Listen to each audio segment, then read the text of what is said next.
ଆଜିର ଭିଡ଼ିଓରେ ଆମେ +3 ଫାର୍ଷ୍ଟ ସେମିଷ୍ଟାରର ଓଡ଼ିଆ ଅନର୍ସର ସିଲାବସ୍ ଆଲୋଚନା କରିବା।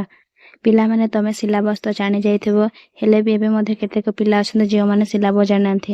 ଯେଉଁମାନେ ଜାଣିଯାଇଛ ତ ଭଲ କଥା, ଯେଉଁମାନେ ଜାଣିନ ଦେଖିନିଅ।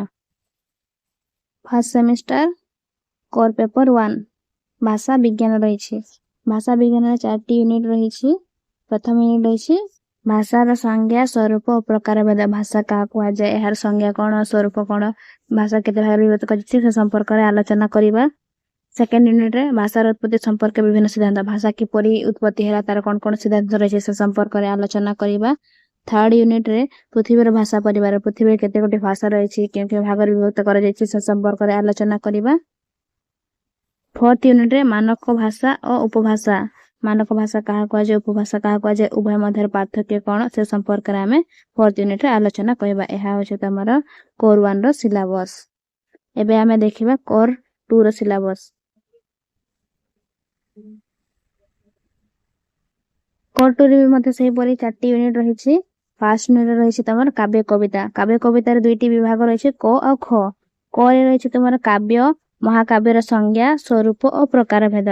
ଖରେ ରହିଛି ଗୀତି କବିତା, ଗାଥା କବିତା, ସନେଟ୍, ସମ୍ବନ୍ଧ ଗୀତିକାର ସଂଜ୍ଞା ଓ ସ୍ୱରୂପ। ଏବେ ଆମେ ଦେଖିବା ୟୁନିଟ୍ 2 ଗଳ୍ପ ଉପନ୍ୟାସ। ଏଥିରେ ମଧ୍ୟ 2ଟି ବିଭାଗ ରହିଛି, କ ଓ ଖ। କରେ ରହିଛି ଆମର ଗଳ୍ପର ସଂଜ୍ଞା, ସ୍ୱରୂପ ଓ ପ୍ରକାରଭେଦ। ଖରେ ରହିଛି ଉପନ୍ୟାସ ସଂଜ୍ଞା, ସ୍ୱରୂପ ଓ ପ୍ରକାରଭେଦ। ସେହିପରି ୟୁନିଟ୍ 3 ରହିଛି ନାଟକ ଓ ଏକାଙ୍କିକା। ଏଥିରେ ମଧ୍ୟ 2ଟି ବିଭାଗ ରହିଛି, କ ଆଉ ଖ। କରେ ଆମେ ଆଲୋଚନା କରିବା ନାଟକର ସଂଜ୍ଞା, ସ୍ୱରୂପ ଓ ପ୍ରକାରଭେଦ।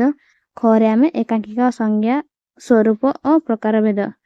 ୟୁନିଟ୍ 4ରେ ଆମର 5ଟି ବିଭାଗ ରହିଛି, ପ୍ରବନ୍ଧ, ରମ୍ୟ ରଚନା, ଭ୍ରମଣ କାହାଣୀ, ଜୀବନୀ, ଆତ୍ମଜୀବନୀ। ପ୍ରବନ୍ଧର ଆମେ ସଂଜ୍ଞା ସ୍ୱରୂପ ସମ୍ପର୍କରେ ଆଲୋଚନା କରିବା। ରମ୍ୟ ରଚନା ସଂଜ୍ଞା ସ୍ୱରୂପ, ଭ୍ରମଣ କାହାଣୀର ସଂଜ୍ଞା ସ୍ୱରୂପ, ଜୀବନୀ ସଂଜ୍ଞା ସ୍ୱରୂପ, ଆତ୍ମଜୀବନ ସଂଜ୍ଞା ସ୍ୱରୂପ। ଏସବୁ ହେଉଛି ତମର କୋର୍ 2ର ସିଲାବସ୍। ଗୋଟେ ଗୋଟେ କରି ଆମେ ପରବର୍ତ୍ତୀ ଭିଡ଼ିଓ ଗୁଡ଼ିକରେ ଆଲୋଚନା କରିବା।